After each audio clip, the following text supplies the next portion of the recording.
Olá, sejam todos muito bem-vindos ao canal do YouTube do Centro Espírita Allan Kardec, na cidade de Campinas, estado de São Paulo. Hoje nós iniciaremos a preleção, que é uma reflexão acerca de um tema do Evangelho segundo o Espiritismo, escrito por Allan Kardec. Antes que comecemos, eu gostaria de convidar a todos para que façamos juntos uma breve prece. Querido Mestre Jesus, somos muito gratos pela oportunidade de estarmos aqui reunidos neste momento para refletir sobre suas passagens, suas ações, seus exemplos e seus ensinamentos. Que possa tocar a todos no fundo dos nossos corações. Sê conosco, Mestre Jesus, hoje e sempre. Bom, então hoje a reflexão ela será sobre o capítulo 12 do Evangelho segundo o Espiritismo, como já foi falado, Amai os vossos inimigos. Este capítulo inicia com algumas passagens evangélicas. A primeira, de Mateus capítulo 5, versículos 43 a 47, relata que Jesus falava aos judeus e destacava: aprendeste o que foi dito, amareis o vosso próximo e odiareis os vossos inimigos. Eu, porém, vos digo, amarei os vossos inimigos, fazei o bem aos que vos odeiam e orai pelos que vos perseguem e caluniam. Neste mesmo trecho, há uma outra referência sobre qual a vantagem que teríamos em amar somente aqueles que nos amam. Logo após, na passagem de Lucas, capítulo 6, versículos 32 a 36, além da referência que não há mérito em amar aos nossos entes queridos somente, mas também o verdadeiro mérito em amarmos os nossos inimigos. Amar os nossos inimigos. Quando nos vem à cabeça essa condição, pensamos exatamente o oposto que acontece nos nossos dias. Mas é aí que está a força da mensagem de Jesus. Que busquemos energia tal para romper com aquilo que costumeiramente fazemos para conseguirmos ter o verdadeiro amor em nossos corações. Nós vamos ver isso com mais profundidade ao longo desta preleção. Primeiramente, para compreendermos a passagem evangélica, é importante fazermos uma explicação acerca de alguns pontos importantes. Qual o significado da expressão aprendestes que foi dito, amareis o vosso próximo e odiareis os vossos inimigos? Do capítulo 5 de Mateus, este conceito está nas leis mosaicas, vividas pelo povo judeu à época. Mas, em alguns trechos dos profetas, que, como por exemplo, podemos encontrá-lo no Antigo Testamento em Levíticos, capítulo 19, e Deuteronômio, capítulo 23, onde eles passavam uma ideia aos judeus da época que o próximo a ser amado seria da sua própria tribo. Jesus então disse assim: eu, porém, vos digo, amai os vossos inimigos, fazei o bem aos que vos odeiam e orai pelos que vos perseguem e caluniam. Percebamos que isso significa uma quebra de paradigma muito forte à época, pois trazia uma ruptura de uma prática secular aos judeus. Ele continua destacando um ponto muito importante, dizendo: qual será a vossa recompensa se amardes somente os que vos amam? Não procedem assim os publicanos? E os publicanos, nesse caso, eram os cobradores de impostos à época de Jesus, onde vários deles cobravam taxas abusivas e, com isso, conseguiam riquezas que vinham disso. Os judeus, que também abominavam a cobrança de impostos, tinham aversão a todos aqueles que eram encarregados de cobrá-los. Dessa forma, Jesus demonstra aos judeus ser necessário não apenas querer o bem, a quem gostamos. Seria preciso uma ação maior. Também necessária a definição de inimigo contida no texto para uma reflexão um pouco mais precisa. Podemos remeter essa palavra como nas situações de guerra, onde o inimigo é um oponente num campo de batalhas. Agora, para nós, o inimigo será sempre todo aquele que se apresenta como um desafeto. Que tenhamos rancor, mágoa ou algo do tipo, originado de algo que ocorreu em nossas vidas e que tenhamos alguma dificuldade para lidar. Outra explicação que se faz necessária é sobre o significado da palavra amor. Nos textos evangélicos, haviam alguns tipos de expressão para definir tipos de amor. Amor entre casais, entre amigos, entre pais e filhos. O termo aqui utilizado é ágape, que se refere ao amor mais sublime, mais alto e puro. É a palavra usada para expressar o amor de Deus. Naquela famosa passagem, na primeira carta de Paulo aos Coríntios, capítulo 13, onde fala: ainda que eu falasse as línguas dos homens e dos anjos, e não tivesse amor, seria como um metal que soa ou como um sino que tine. É a esse amor ágape a que se refere. Colocadas essas considerações, nós podemos iniciar a nossa reflexão considerando: se o amor ao próximo constitui o princípio da caridade, amar os nossos inimigos é a mais sublime aplicação desse princípio, pois trata-se de uma das maiores vitórias sobre o nosso egoísmo e orgulho. Não quis Jesus, quando nos disse para amarmos os nossos inimigos, que tivéssemos a mesma ternura que dedicamos a todos aqueles que temos carinho nas nossas relações cotidianas. O fato de perdoarmos os nossos ofensores não significa que depositaremos confiança neles, uma vez que sabemos que essa pessoa poderá abusar novamente desta relação e causar outros males. Não se espera dessa forma que instantaneamente após um fato importante de perdoarmos alguém, tenhamos uma total afeição, se bem que existem vezes onde perdoamos uma pessoa e esta, que foi perdoada, nos transmite ao longo de experiências futuras que realmente se arrependeu do seu erro e passou a semear sementes de amor, amizade, afeto e, no futuro, até estabelecer uma relação mais profunda do que a anteriormente tida. Outra coisa que aprendemos em várias passagens de Jesus é que não devemos nos queixar das nossas dificuldades, mas sim enfrentá-las, no sentido de solucioná-las da melhor maneira. Pois bem, isso vale para aquelas pessoas que são os instrumentos das dificuldades em nossas vidas.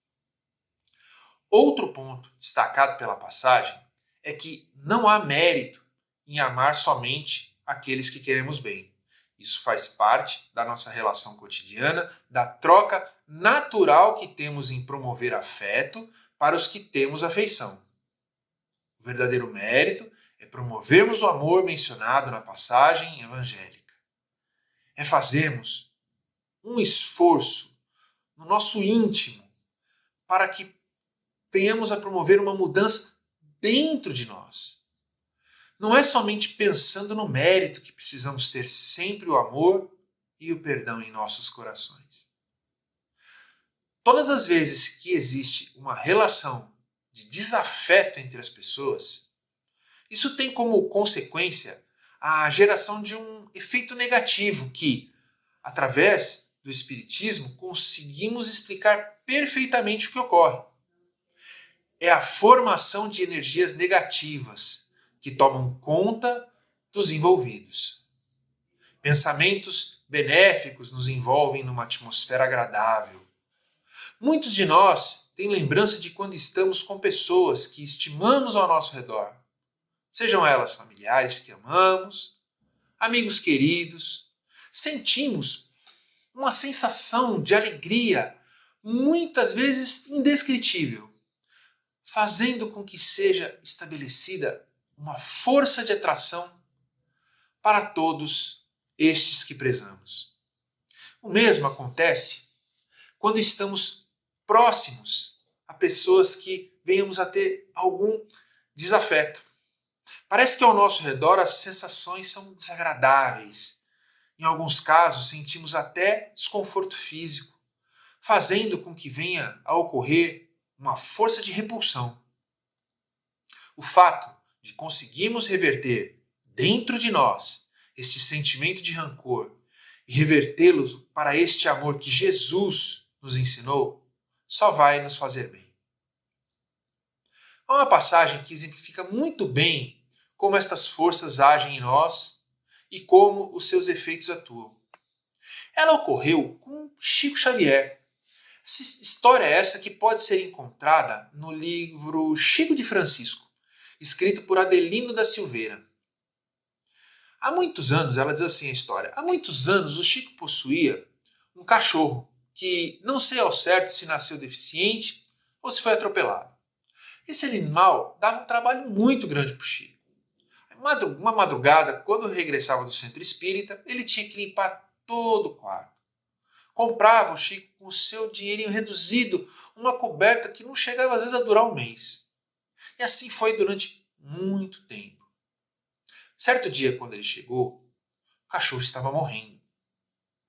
Aí o Chico falou, parecia que estava me esperando. Olhou demoradamente, de maneira muito terna, fez um gesto com a cauda e morreu. Esse cachorrinho foi enterrado no fundo de quintal, em meio a muitas lágrimas. Passaram-se alguns meses e uma das suas irmãs disse para o Chico, Chico, você se lembra daquele cachorro aleijado que você tinha? Eu vou te contar uma coisa. Ele não morreu naturalmente, não. Foi uma vizinha aqui, dona fulana, né, vamos falar assim, que tinha pena de você de chegar de madrugada e ter tanto trabalho.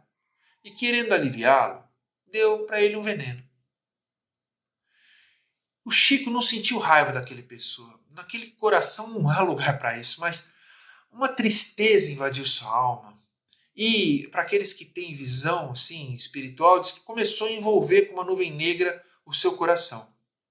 E passado alguns dias, o espírito de Emmanuel, seu mentor, disse, essa mágoa que você asila no coração está atrapalhando os trabalhos dos bons espíritos. Você precisa se livrar dela. O Chico disse, não consigo esquecer.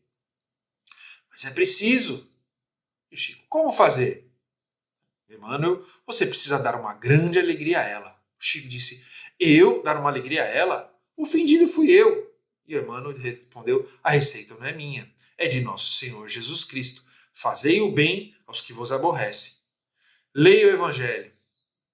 Obediente e resignado, Chico procurou descobrir o que a pessoa gostaria de ter e ainda não tinha. Descobriu que era uma máquina de costura. E aí o Chico comprou então a máquina de costura para pagar em várias prestações, porque o Chico tinha um salário reduzido. E aí, quando ele foi visitar e deu a máquina, a pessoa estava tão feliz. E quando viu o Chico chegando, correu para ele e deu um abraço com tanto amor que uma luz se desprendeu dela e envolveu o Chico da cabeça aos pés. Quando ela o soltou do abraço, a sombra havia desaparecido. Então vejamos como Emmanuel relata. A receita não é minha, é do nosso Senhor Jesus Cristo. Fazei o bem aos que vos aborrecem. E o movimento de amor que Chico teve que fazer para curar aquele mal. Percebam que com este sentimento de tristeza que Chico Xavier sentia, ele era o maior prejudicado. Pois a vizinha pensou que estava fazendo um bem. E o Chico, que carregou aquele sentimento de pesar, estava sofrendo as consequências. E isso ocorre conosco também. Quando não nos libertamos dos fatos passados em nossas vidas e não deixamos passar. Mas em determinado ponto podemos até até pensar: mas muitas pessoas não agem assim. Não existe perdão. E muitas vezes até a busca pela vingança é um recurso. Perdoar é um sinônimo de fraqueza. É verdade, mas essas pessoas que certamente são as que ainda não colocaram dentro de seus corações a certeza de que existe um Deus justo e bom para todas as situações, não possuem em seus valores que os exemplos deixados por Jesus, através de palavras e ações, são os melhores caminhos para construirmos nossas vidas alicerçadas em paz e harmonia. Promover a vingança, como muitos pensam em fazer, é uma infeliz tentativa em recuperar o orgulho que está ferido e acaba não levando a amenizar o sentimento de revolta para com aquele envolvido. Às vezes, até aumenta. E como espíritas, sabemos que muitas das nossas relações podem ter se originado em vidas anteriores. E estes laços podem ser aproximados por dois motivos: pelo amor e pela mágoa. Não aproveitar esta grande oportunidade que estamos aqui, nessa existência, para frutificar nossas relações de amor para com todos os que nos cercam, exercitar a caridade, a empatia, a compaixão com todos que nos rodeiam. Isso certamente aumenta nossas relações de afeto com todos, sejam aqueles que nos acompanham nesta vida, sejam aqueles que estão em outro plano, mas que vibram pela nossa felicidade. Para todos aqueles que têm estes princípios de virtude internalizados, conseguem buscar dentro das suas reflexões recursos para combater estas más tendências.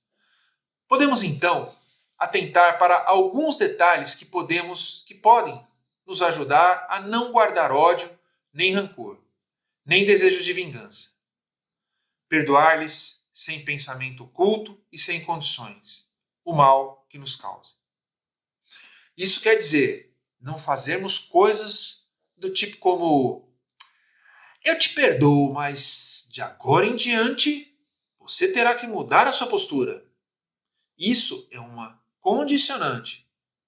Ou também dizer: eu te perdoo, mas toda vez que você lembra do assunto, passa uma revolta tão grande sobre o assunto dentro de si.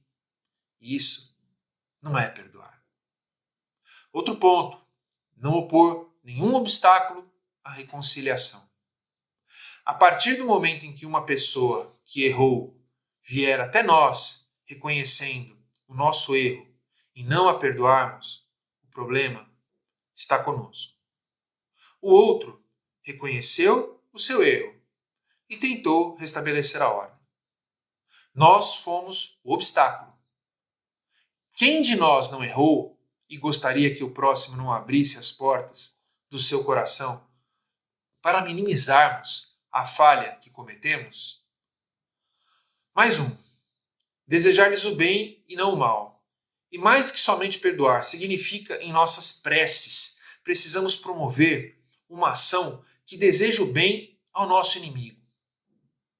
Expressar júbilo e não com pesar com o bem que possa ocorrer com eles.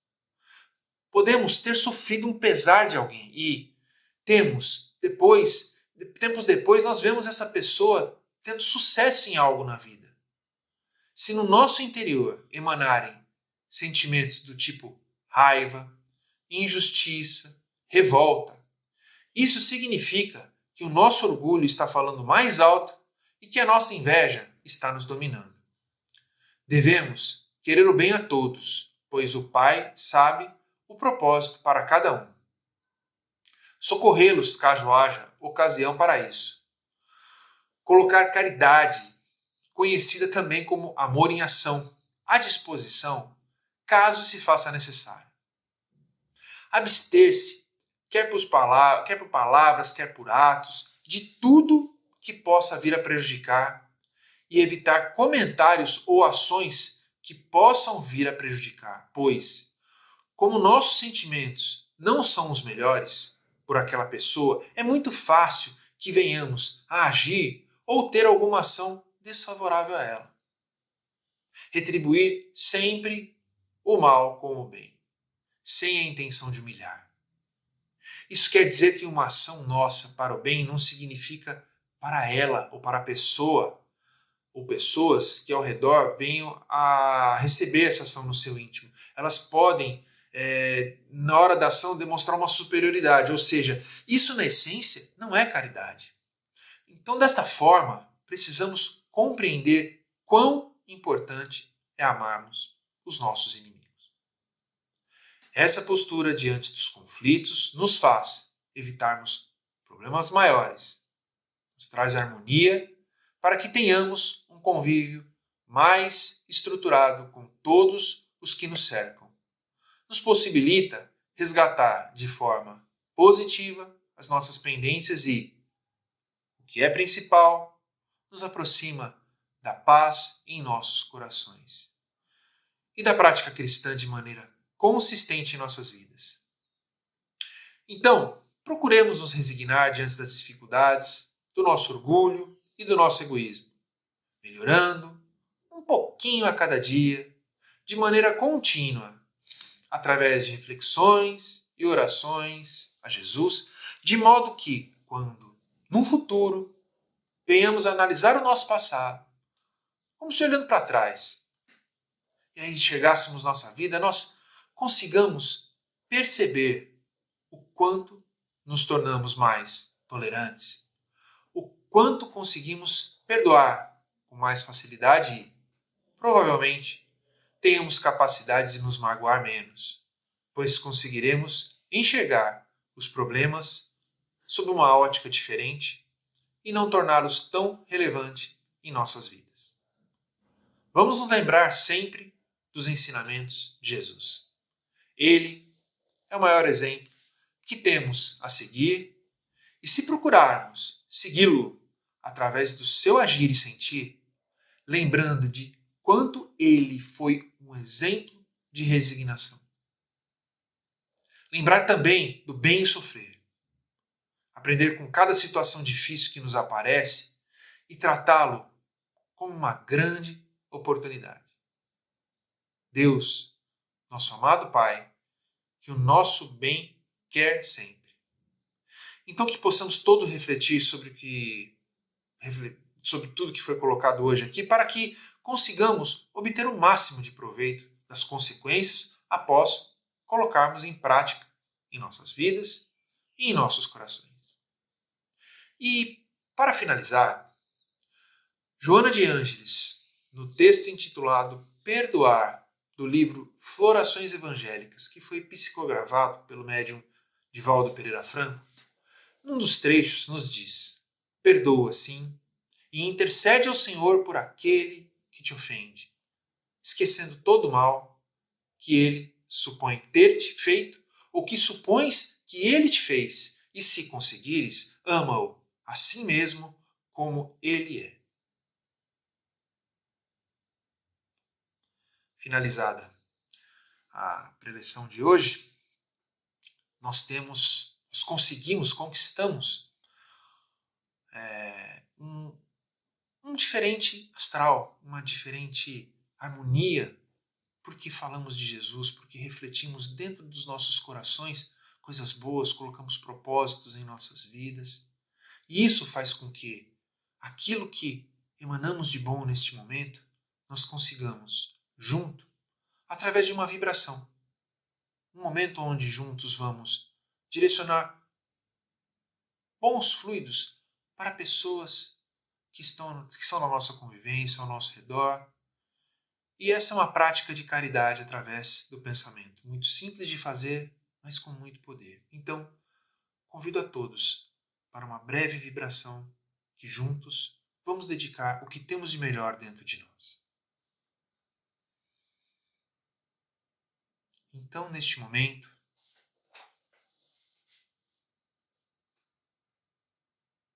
envolvidos com o amor de Jesus e unidos, todos em pensamento, vamos iniciar essa ação de doação daquilo que temos de melhor em nossos corações. Primeiramente, vibrando pelos nossos lares, para que cada membro do nosso lar seja envolvido com muito amor, muita paz, muita harmonia e serenidade, para que consiga obter o equilíbrio necessário.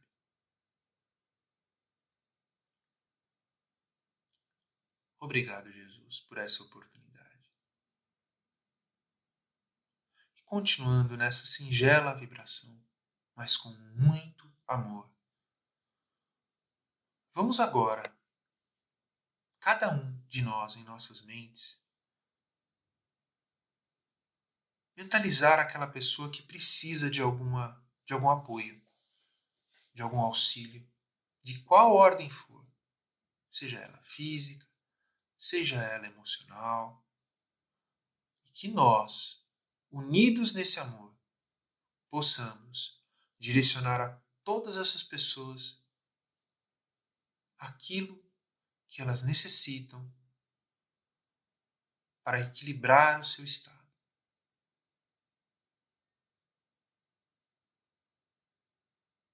Que muito amor e muita harmonia seja direcionada a cada um deles. Agradecemos também a toda a equipe espiritual que nos ampara. E por fim, vibremos por nós mesmos. Que o Mestre Jesus interceda sobre nós e faça que tenhamos a serenidade, a paz, a lucidez necessária e a força e a coragem para caminharmos no sentido do bem. Que possamos colocar as suas palavras em prática e assim obteremos a nossa paz.